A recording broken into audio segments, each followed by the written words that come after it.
My name is Helen Morrison. I am 90, or oh no, God, no, not 90, 80. Making myself 90. 85 years old. And I've had a very good life, and I'm still active. And I write poetry, write short stories, and I've written a play.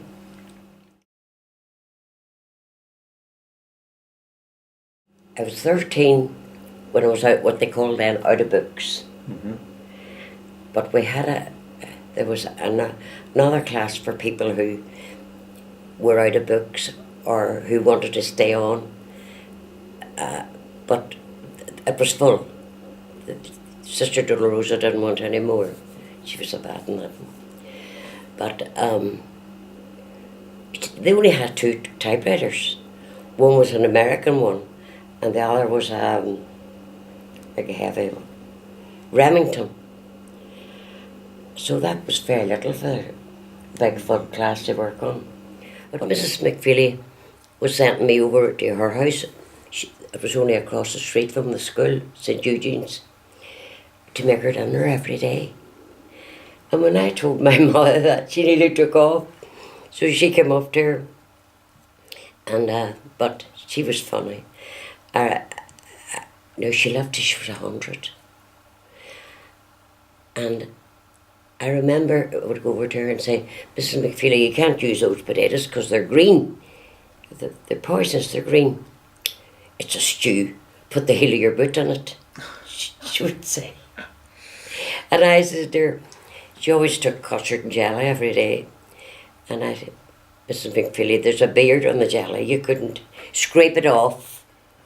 And I hear everybody now talking about food this and watch this and watch that, and think of her eating green potatoes and jelly that had a beard on it, and she lived 100.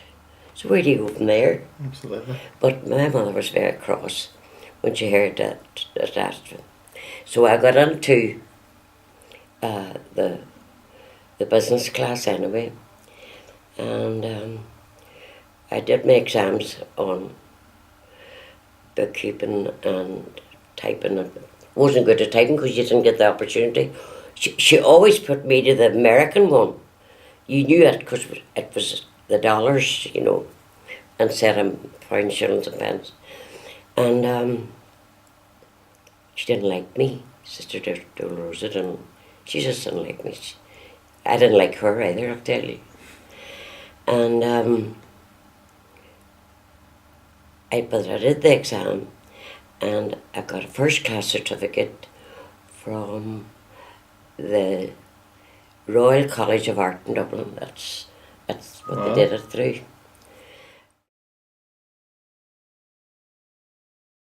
I went into the factory, the Italian Henderson's, and I didn't like that. I didn't like it.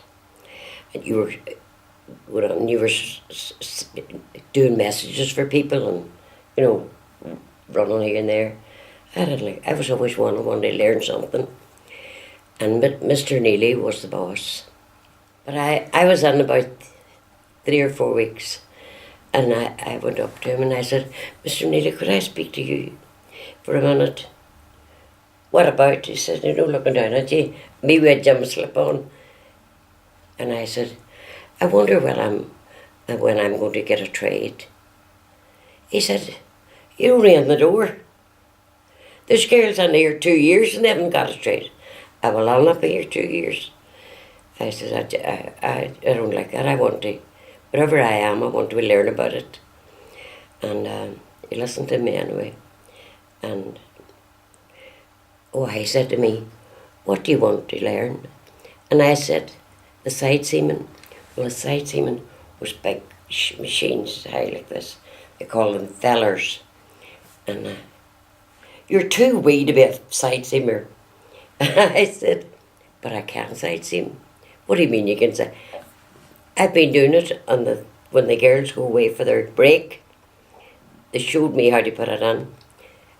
And I can side seam, so I'm not too small. But he must have thought I was It just didn't know what to do with me. He'd never met anybody like that before. And me standing there in a gym slip.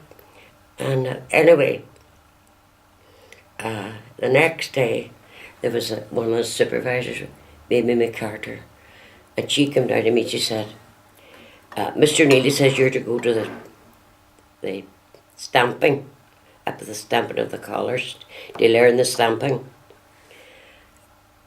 I saw in the Sunday paper an ad for somebody in London to do what do you call it? A children's nurse. Mm-hmm. And it said that we go on holidays, foreign holidays 3 times a year, and I thought, that's the job for me. Holidays 3 times a year. So I hoofed it off to London, and I was about 16 at that time. And it was a nice job. It was just a boy and girl, and But then there were Jewish people, and they had a lot of they did a lot of entertaining. But she became very friendly with me. But she would say to me then, "Helen, I have a party on Saturday. Would you help me?" Well, my mother taught me to cook, and so I did it for a wee while. And there were no holidays coming along. I thought, I didn't come here to cook. I came here and I was hoping for holidays. So I left. My husband was Brian Morrison. He was from Derry, but his father and mother would have been Donegal people. Mm-hmm. They would be Donegal. And Brian had Donegal ways with him. I don't know if you know what Donegal ways, but they're nowhere else, only Donegal. Brian used to say, if somebody would ask me to do something, don't you be getting bothered with getting into things. There's nobody important outside these 4 walls of the house. That was Donegal. He was a plumbing and heating engineer. Mm-hmm. And he could have done anything. Mm-hmm. He built a couple of houses for his brother. No one of them men can do anything, What about your children then? Well, Brian teaches as the tech. Paul's an electrical engineer. Mm-hmm. And Susan, the daughter, she does graphics. Mm-hmm. That's what they do. Well, the health service, and especially after Gavin, has improved. I don't know how much more than what it was. I remember a very bad experience I had when our Paul was born. That wouldn't happen now. And that was caused by one nurse who should never have been a nurse. Mm-hmm. I woke in the middle of the operation, and they had to get put back again. Mm-hmm. The pain was indescribable. And then, I don't know why, but it was a long time in the theatre. And when I came back to the ward, I was in terrible pain. And I was lying on my stomach, and one of the girls, that woman who was in the ward, she went out and brought in, she says, "This woman, there's something wrong with this." No, she's only coming out of the theatre. She says she once turned. No, mind your own business. I got out of the bed in the morning to let the girls make my bed. And I hemorrhaged on the floor. One of them, she ran to the office, and the doctor was there. And the doctor came down, and he said, "What were you doing out of bed?" And I says, "I was told I would have to get up and make the bed." Well, he was furious. He was angry. Mm-hmm. And Alton Galvin at that time was considered the best hospital in Europe, because it wasn't long built. Mm-hmm. My brother was the clerk of works at the first building. I have been very well treated, and my husband got great treatment too, and he had a bad heart, and I could not say a word against the health service. I've had good doctors, and still have a good doctor, And I don't, when people say to me, I'll take Alvin this and that, I don't understand, because I never had anything to complain about in Alta Galvin. Only recently, and that was all them years, and I've been in with my heart. I've had 3 heart attacks. I've had lots of complaints, and I found a funniness in my leg, and I couldn't move it, and wouldn't go. It was strange, and I said to myself, something strange happened in my leg. And I looked in the mirror, and I had been watching on the TV, and they said, if you see any signs of a stroke, go straight away. And my mouth had moved to the side. It's moved back again now. And I thought, I had the doctor straight away, and she sent me to Galvin. She said, I'm giving you a letter stating that there's, you have a slight stroke. So she said, they'll not keep you very long. Number one, I was 6 hours. 6 hours in the waiting room. And now the letter, the doctor had given me a letter to hand in to explain why I was there. And finally, I was put onto a bed down there, and then taken up. Now, I never to this day understand why. What they gave me was like a box, a long box, sitting on the floor, no leg, not a bed, but no mattress, just a pad on it.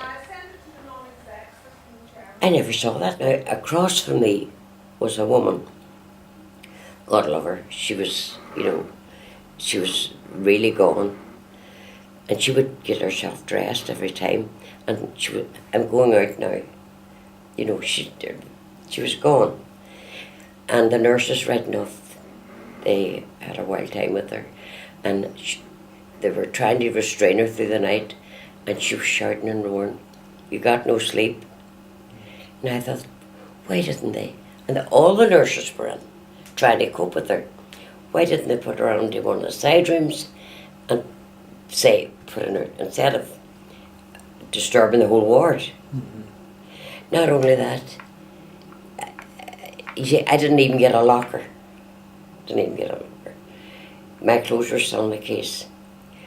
I looked over there and this woman across there had that's my pink jumper. So she waved over to me, and I thought, I'll go over, I'll know. Went over, sure enough, that was my jumper. And I looked in the bed, and I had a pair of purple pants. They were there, and I thought, I'll have to wait. She takes her run out again, but she's the pink jumper on her.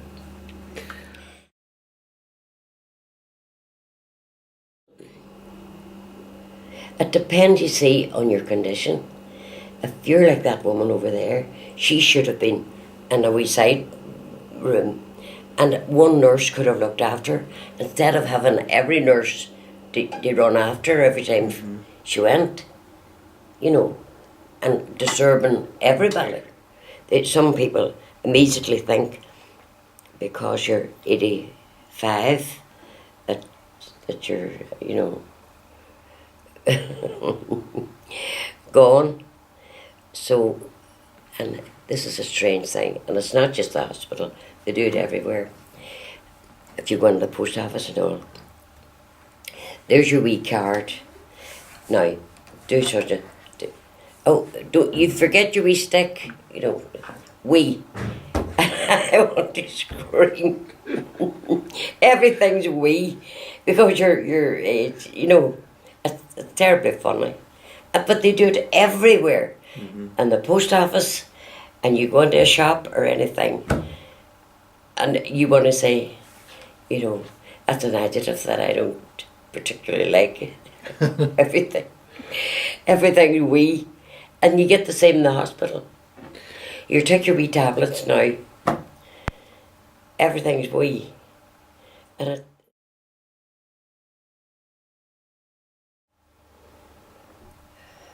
always do what you want to do. I know that much. Don't be restrained by fear of anything. Mm-hmm. I never was afraid, and I got the only man I ever loved, and I was married for 50 years, Mm-hmm. and he told me every day that he loved me. So That's was lovely. that was something, and I really miss him still. You know. No, not.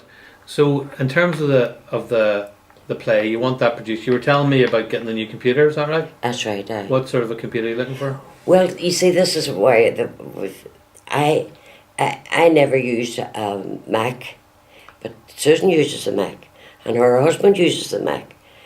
I said, Susan, I want the kind of computer. I love that computer. The only difference, I says, it can still do my writing, but the only difference is it's too slow on the internet. Mm-hmm. But, and I says, I think if I had more memory. Brian says, no, the motherboard won't take memory. It's too old. It's 10 years. That's like 100 years on something else with computers. So, Susan's arguing with me in the minute about, Which one to get? to get it'll be easier, Mommy. Look, I don't want it easier. I wanted what I was using. Mm-hmm. That's easy for me because I'll know what I'm doing. So I haven't, but I'm intending to see what I to get. Look, it's been great talking to you. I really appreciate you sharing your story with us. It's absolutely fascinating, and I'm sure that other people will really enjoy hearing the story as well. And hopefully, for health and social care, we've got a few lessons to learn. So, thank you very much. Thank you. Thank you. Enjoyed it.